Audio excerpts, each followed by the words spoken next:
Merci à nous. On peut applaudir encore, allez, Sweet Monster, qui va nous accompagner encore pour cette fin d'après-midi, nous dynamiser un peu. Merci d'être là. Je rappelle le klaxoon, alors qui sert à voter pour Startup Tremplin et qui sert aussi à poser vos questions, voilà, à vous immiscer dans la conversation que je vais avoir avec Pierre-Étienne. Merci d'être avec nous, Pierre-Étienne.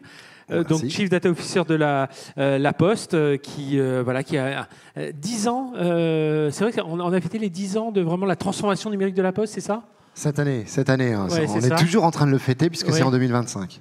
Alors, première question, on a beaucoup parlé durant ces 2 jours, on continue à le faire cet après-midi, de tout ce qui est souveraineté.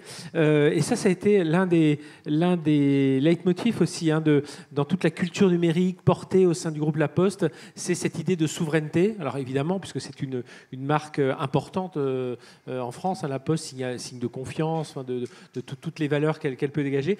Est-ce que tu peux nous dire un mot un petit peu par rapport à comment l'IA a été intégrée au sein du groupe La Poste, comment tu as réussi, tes équipes, tes prédécesseurs, à infuser vraiment cette culture numérique au sein du groupe, avec tous ces métiers. Rappelons-le, c'est combien de personnes ?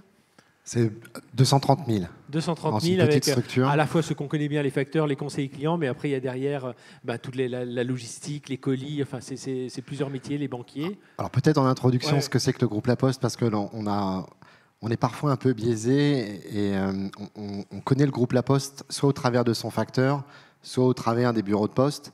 Et en fait, c'est 230 000 personnes. C'est une société qui a 6 siècles, essentiellement qui a traversé des évolutions et des révolutions avec le courrier qui disparaît très rapidement depuis maintenant plusieurs années avec l'accélération du numérique. Donc du courrier, c'est de plus en plus du colis. Une banque, une assurance, mais aussi des services de confiance, notamment au travers de sa filiale de Caposte. Et cette souveraineté, c'est quelque chose qui est ancré dans les valeurs du groupe depuis sa création. Et c'est quelque chose qu'on met en avant pour arriver à construire un écosystème de confiance. On est tiers de confiance sur nos métiers historiques courrier-colis, mais on est aussi tiers de confiance sur le numérique. Et ces 10 ans de transformation, pour nous, et notamment la manière dont on a déployé l'IA au sein du groupe, c'est une IA qui se veut avant tout au service de l'humain. Et quand on dit au service de l'humain, c'est au service de nos collaborateurs, donc des postières et des postiers, mais également au service des clients et au service du citoyen, puisqu'on a des missions de service public. Et donc ça passe par un certain nombre de principes qu'on a construits au fur et à mesure. On a le serment des postiers qui a plusieurs siècles. Ce serment des postiers, on l'a mis. Donc ça veut dire qu'on est garant de ne pas ouvrir et ne pas regarder ce qu'il y a dans les objets qu'on transporte. On l'a étendu au numérique avec Digipost, avec l'identité numérique. Et depuis 2024, on a fusionné nos chartes et on a une charte Data IA qui explique ces principes, qui est un document public auquel vous pouvez accéder et qui définit des principes qui transmettent les valeurs du groupe La Poste dans la manière dont on utilise l'IA au sein du groupe. Donc avec une parfaite transparence et évidemment en réponse au règlement pour une intelligence artificielle qui est entré en vigueur depuis quelques mois. Donc j'imagine cette charte un peu d'utilisation de l'IA, mais derrière c'est alors la formation, de façon assez classique, mais après comment parce que la formation, la culturation, c'est apprendre à servir des outils, apprendre à détecter aussi les besoins, comment ils peuvent être déclinés, mais c'est aussi des méthodes de travail, des méthodes de collaboration. C'est ça qui se transforme au sein du groupe. Alors, on a nécessité de se transformer. C'est pas simplement dû à l'intelligence artificielle. La chute drastique du courrier nous a forcé à nous transformer et à construire des leviers de croissance pour arriver à combler ces 500 ou 600 millions qu'on perd par an avec la chute du courrier. Et donc, l'idée était de se dire comment on accompagne cette transformation. Et l'IA est un nouveau vecteur de cette transformation. Il n'a que 10 ans par rapport à 6 siècles, donc c'est pas grand-chose sur l'histoire de la Poste, mais néanmoins, ça a un impact assez fort. Et donc, on a mis en place tout un dispositif assez impactant d'acculturation. On est à plus de 80 000 postiers qui sont certifiés à l'intelligence artificielle et c'était important pour nous de se dire on a des personnes qui sont en connaissance et en compétence sur ce que c'est l'intelligence artificielle et comment eux, ça peut les impacter dans leur quotidien. On a des formations pour les cadres dirigeants, comment les cadres dirigeants ont une posture managériale et comment ils accompagnent cette transformation parce qu'eux-mêmes, ils sont responsables d'une organisation, donc ils vont devoir accompagner cette transformation, l'expliquer à leurs collaborateurs, à leurs managers. Et donc, quelle est cette posture managériale? Donc ça, c'est la Data Academy. Le premier dispositif, c'est Objectifia, qui est une formation gratuite que vous pouvez suivre sans problème sur le site d'Open Classroom. Et depuis 3 ans, on a lancé l'école de la Data Elia. L'école de la Data Elia, c'est une promesse pour les postières et les postiers de devenir des experts dans la data. Donc ça va offrir un parcours professionnel, un plan de carrière, parce qu'il y a des métiers qui disparaissent, qu'on puisse évoluer vers les métiers de data analyst, data scientist, data ingénieur ou product owner data. Pour l'instant, c'est les quatre métiers qui sont disponibles. Et à l'issue de cette école, on est certifié, et on est diplômé et on devient ces métiers-là. Ça c'est ça veut dire c'est des gens qui avaient des métiers plus traditionnels au sein de la Poste et qui vont suivre ces cours pour avancer. Et c'est une école au sein de... C'est fait avec un partenaire du genre Le Wagon, chose comme ça, ou c'est vraiment... C'est fait avec des partenaires, ouais. Mais c'est une école dont on gère complètement la Poste est habituée parce qu'il y a le NSPTT avant, voilà. qui était une école de formation interne. Donc c'est bien inscrit dans nos parcours de formation. Évidemment, on a des partenaires qui nous accompagnent pour assurer tout le dispositif, notamment le dispositif de formation. Par contre, ces étudiants sont en alternance à la Poste. Ça, c'était important. Et ils sont en alternance, idéalement, dans l'organisation qu'ils vont rejoindre avec leur nouveau métier. Alors ça, c'est dans ces métiers-là, donc d'expertise autour de la data, il y a aussi la Poste a su avancer. On a vu les rachats de ProBayes, il y a Open Value. Ça aussi, c'est des métiers. On parlera ensuite du facteur augmenté, ou du postier augmenté. Mais là, pour rester dans cet univers de la data de l'IA, donc il y a école de la data IA et il y a en même temps eu des rachats importants parce que ProBayes, c'est 400 spécialistes. Alors, si on fait la somme des experts, oui, ça fait à peu près, ça fait plusieurs centaines de spécialistes et l'école de la data évidemment augmente ce chiffre. En fait, pourquoi ces rachats et pourquoi l'acquisition de ProBayes ou d'Open Value plus récemment? L'objectif était en fait, la situation de la Poste il y a 10 ans, c'était on a un terrain de jeu considérable, on a énormément de data. Tout est big data à la Poste, tout est très volumineux et donc un terrain de jeu idéal pour l'intelligence artificielle. Mais il y a 10 ans, on n'avait pas cette expertise-là. En fait, on commençait à faire du numérique, mais on n'avait pas d'experts en IA. Et donc, soit on allait faire la sortie des écoles d'ingénieurs et on leur disait « Venez à la Poste, vous allez voir, c'est super, vous allez faire de l'intelligence artificielle ». Et donc là, il y avait personne qui se présentait parce que pour le commun des mortels, la Poste, ça reste malgré tout le facteur et le bureau de poste. Donc on essaie de moderniser l'image et de faire en sorte que c'est autre chose aussi, la Poste. Et donc pour aller vite, on a fait le choix de faire des acquisitions. Alors maintenant, on a fait l'acquisition à l'époque, c'était 200, 250 personnes. Maintenant, on est 400, 500. Donc ça gonfle les rangs avec l'école de la data Elia. Mais c'était pour aller très vite. On était à l'époque pas attractif. On l'est devenu depuis. Mais à l'époque, il y a 6-7 ans, d'attirer des data scientists, c'était pas jouable. Donc voilà pourquoi ce choix, vraiment pour accélérer, pour faire un bond en avant sur l'IA, sur la gestion des plateformes, sur la connaissance du cloud, sur la maîtrise de tout ce qui est big data. Qui sont les métiers de ProBayes et d'Open Value. On le rappelle. Et puis, tout ça est mêlé aussi, rappelons-le, à cette filiale numérique qui s'appelle DocaPost, qui a elle-même est en train de lancer, oui, ça fait 1 an et demi, NumSpot, donc son cloud souverain. Enfin voilà, on voit qu'il y a tout un écosystème qui se constitue. Écosystème La Poste pour La Poste, mais écosystème La Poste pour les autres aussi. Alors, c'est vrai que c'est 10 ans de savoir-faire. Étant donné le métier de DocaPost qui est d'offrir et d'accompagner dans cette transformation numérique souveraine en tant que tiers de confiance numérique les différents acteurs publics, privés, les grands groupes ou les plus petites structures, l'idée a été de se dire mais cette offre de service, tout ce savoir-faire qu'on a construit pour le groupe La Poste, pourquoi ne pas l'orienter et le mettre à disposition autour d'une offre de services dédiée des grands groupes, des acteurs plus petits, des secteurs publics et privés.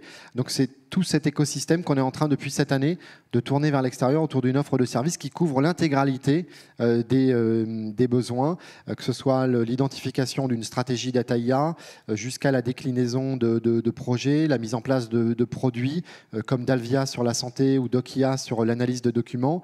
Donc on utilise tout ce savoir-faire. Les formations aussi sont ouvertes. L'école de la data et l'IA va s'ouvrir cette année. Il y a pour les élèves aussi notre Pronote. Pronote, voilà. Pronote aussi, c'est un dispositif que vous connaissez tous si vous avez des enfants. C'est aussi le rachat de Docapost pour avoir un numérique de confiance et quelque part être en mesure d'utiliser les données à bon escient pour les étudiants. Alors là, on a parlé vraiment des experts IA, mais derrière, il y a tous ces collaborateurs qu'il faut transformer, hein, ces facteurs augmentés. Là, on imagine. Alors, c'est une population qui bouge finalement. Bon, il y a comme partout, hein, il y aura toujours un certain pourcentage de réticents, mais ça, je dirais comme dans toutes les entreprises. Mais c'est une population qui embrasse aussi un peu ces nouvelles technos, hein, le conseiller augmenté, le facteur augmenté. Ils sont équipés de mobiles. Enfin, il y a beaucoup de choses. Hein, alors, il a fallu faire beaucoup de discussions, j'imagine, au niveau des dialogues sociaux et tout ça. Mais je trouve que globalement, la Poste y arrive. Je pense qu'on le voit tous, nous, au quotidien. Alors, c'est une réalité. Et on ne le perçoit pas forcément de l'extérieur, mais de l'intérieur, c'est assez flagrant. En fait, on est dans une dynamique qui est une dynamique de transformation assez profonde des métiers. En fait, le métier du facteur ou le métier du chargé de clientèle ou du conseiller bancaire d'il y a 5-10 ans a fortement évolué. Donc, ce besoin de transformation, il est ressenti par l'ensemble des postières et des postiers. Donc déjà, on n'a pas à expliquer la raison pour laquelle il faut se transformer. Tout le monde le perçoit. Et donc après, c'est comment je me transforme et comment je mets en place, alors que ce soit le numérique, avec des outils comme Factéo ou Smartéo, qui sont les tablettes que vous avez, que les facteurs ou les personnes en bureau de poste ont entre leurs mains. Ça a été une première transformation. On a numérisé un certain nombre de nos processus. On a fortement cru sur le marché du digital avec la Poste.fr, maintenant qui est devenu un vrai acteur des services qu'on peut proposer via ce site web. Donc on a cette transformation qui s'est mise en place. Et donc l'IA, c'est une transformation qui vient se rajouter. Et tout l'enjeu pour nous, c'est de dire comment cette transformation, elle vient aider la postière et le postier. Elle vient vous accompagner, elle vient vous augmenter, comme des fois on l'entend. Et donc surtout pas une transformation qui vient détruire votre activité. Mais elle doit vous aider dans votre quotidien. Et donc la manière dont on aide à trier les colis, les courriers, pour qu'ils soient mieux rangés dans la bannette du facteur. Ça, même dans un monde un peu physique, puisque trier des courriers, il y a des enveloppes, il y a des colis à trier, il y a quand même cette crainte des tâches qui peuvent être remplacées. C'est vrai que si on parle des robots, peut-être un jour par des robots. Oui, parce que, alors pourquoi cette crainte, elle existe? C'est parce qu'il y a tout un écosystème médiatique qui joue là-dessus en disant que l'IA va remplacer le développeur informatique, le manager, le responsable RH. Enfin, l'IA va tous nous remplacer à la fin. Nous, notre philosophie, c'est plutôt de dire on sera remplacé par des gens qui savent utiliser l'IA plutôt que par l'IA elle-même. Donc, sachons utiliser l'IA et c'est pour ça qu'on a ce grand programme de formation et d'acculturation pour que chacun devienne acteur. Donc oui, cette crainte-là, elle est plutôt exogène. C'est plutôt un certain nombre de médias qui insufflent cette peur et cette crainte. Et tout l'enjeu pour nous, c'est de rassurer, justement, au travers de la charte Data IA, qui présente les valeurs qu'on met en place et la manière dont on utilise l'IA. Et on a un principe qui est fort, c'est une IA doit être frugale et une IA doit être au service de l'humain. Et donc, on est pour l'instant assez réticent sur l'agentique, parce que l'agentique, on ne le maîtrise pas. L'agentique, c'est l'IA qui discute avec une autre IA qui commence à prendre des décisions toute seule. Nous, on a une IA, elle est pilotée par un humain. D'accord. Et alors, quels sont les outils utilisés, là, si on parle vraiment très concrètement? Est-ce qu'on a beaucoup parlé de Mistral qui avait signé avec pas mal d'entreprises? Est-ce qu'ils sont au sein de la Poste? Est-ce que la Poste regarde un usage même souverain d'un chat GPT? J'imagine qu'il y a la Poste GPT qui existe déjà. Voilà, comment ça se passe un peu? Alors, on utilise Mistral pour la solution d'Alvia, qui est une solution qui fait une synthèse de dossiers clients et qui fait une fiche liaison pour des maladies assez lourdes, donc qui nécessitent énormément de documents. Et donc là, on utilise Mistral plus NumSpot, comme ça on offre une offre complètement souveraine et sécurisée par rapport à la demande des personnels hospitaliers. On a évidemment une approche avec la Poste GPT, donc désolé du manque d'originalité, mais bon, voilà. Donc on a notre propre GPT, et l'idée était de se dire, on va construire un système qui consomme la connaissance postale. Donc les données postales maintenant sont de plus en plus accessibles. Après, ça prend du temps et on prend domaine par domaine. Là, on a commencé par les données commerciales pour aider les commerciaux to be pour répondre aux sollicitations de leurs clients en absorbant toute la base produit qui fait à peu près 1000 produits différents, donc assez complexe à manipuler. Donc là, ce sont les premiers usages de la Poste GPT. On va aider les chargés de clientèle, on va aider les conseillers bancaires. Donc ça s'ouvre petit à petit. Donc oui, on a nos propres GPT. Et donc les solutions, nous, on ne pousse pas une solution, alors sauf s'il y a un vrai besoin de souveraineté. Nous, la manière dont on construit notre écosystème technologique, c'est de se dire, avec la vitesse où ça va et les évolutions et les innovations qui arrivent toutes les semaines, il faut qu'on construise un système qui nous permet de garantir et de maîtriser nos données. Donc ça, c'est le plus important. Toute la fabrication des données, c'est en interne de la Poste. Et ensuite, on choisit le meilleur outil, le meilleur langage par rapport à nos besoins. Et donc, on a une interopérabilité et une flexibilité, une grande agilité dans l'interface pour choisir notre solution. Donc, on n'en a pas choisi une. On a choisi le fait de pouvoir en choisir quand on veut, de changer en fonction de la frugalité, en fonction de la performance, en fonction de la pertinence, en fonction d'un besoin de souveraineté. N'hésitez pas à poser vos questions sur le klaxoon, là, on y répondra ici sur scène. On a vu l'IA, on reviendra peut-être un peu sur l'expertise d'Ataïa. On a vu l'IA pour les collaborateurs, l'IA pour les clients aussi. Est-ce que nous qui sommes usagers, enfin clients La Poste, entreprises particuliers, est-ce qu'on va avoir aussi des outils à notre disposition? Alors Dalvia, c'est pour les hôpitaux, donc c'est pour une partie de la clientèle. On a DocIA, qui est une solution qui permet de synthétiser un certain nombre de documents, enfin, d'extraire des documents et de les transformer en informations intéressantes et donc les intégrer après dans un processus métier. Donc ça, ce sont des produits directement, enfin, qui sont des produits autour de l'IA, mais qui répondent à un besoin métier.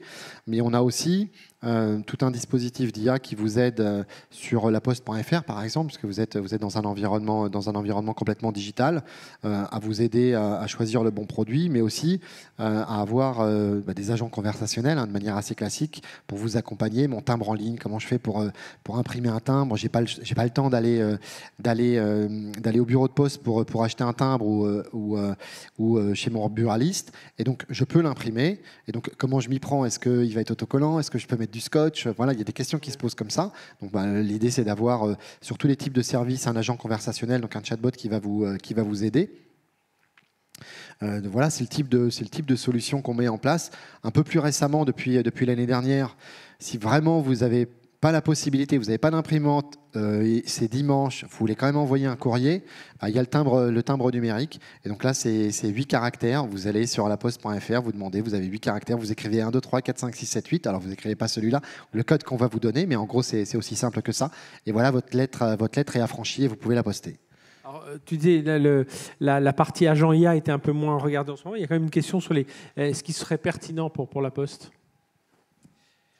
Alors, pour l'instant, nous, on utilise beaucoup d'IA générative. La définition d'agent IA, en tout cas, c'est parce qu'il y a plein de définitions. Un agent IA, pour nous, dans notre jargon, c'est une IA générative qui est capable de prendre des actions. Ce qu'on s'interdit, c'est qu'elle prenne des actions à la place d'un humain. Alors, là où on va pouvoir imaginer des agents IA, c'est quand on a des IA qui étaient déjà implémentés ou des dispositifs, des processus qui étaient système à système. C'est-à-dire qui ne faisaient pas intervenir un humain. Donc une machine de tri qui lit un document, qui lit un code barre, ou en tout cas une information sur un colis, par exemple. Donc là, il y a 10 millisecondes, on capte une image. On peut imaginer, on le fait. Alors, ce n'était pas de l'IA générative, on ne parlait pas d'agent, mais quelque part, ça s'en approche. On arrive à modifier l'adresse si on arrive à identifier que l'adresse est fausse. Donc, même si vous avez oublié un chiffre, mal orthographié la rue, nous, on saura quand même l'envoyer au bon endroit, parce que l'IA va la remplacer, mais également, on sait faire une déclaration de douane si c'est un colis qui vient d'en dehors de la France. Et donc là, c'est des IA qui commencent à pré-remplir des documents de douane. Et donc là, on pourrait parler d'agents IA. C'est des IA qui commencent à prendre des décisions, mais là, on n'était pas du tout dans des interventions humaines. En fait, ça arrivait sur le facteur et lui devait trouver la bonne adresse. Donc là, on n'était pas du tout... donc c'est dans ce contexte-là qu'on pourrait imaginer utiliser des agents IA. Donc vraiment, système à système, donc des IA qui ne faisaient pas intervenir de l'humain. Pour le moment, on en est qu'au tout début. Parmi les principaux écueils rencontrés dans la transformation IA, j'imagine, c'est pas mal de faire le choix déjà de tous les cas d'usage qui sont proposés, se dire lesquels sont pertinents, lesquels on est capable de faire. Oui, alors il y a les conditions de succès au démarrage d'un projet. Et ces conditions de succès, elles sont multiples. Le premier, c'est que le cas d'usage, il est pertinent pour les utilisateurs finaux. C'est-à-dire qu'il faut tout de suite identifier, quand on a un cas d'usage, quels vont être les utilisateurs de la solution.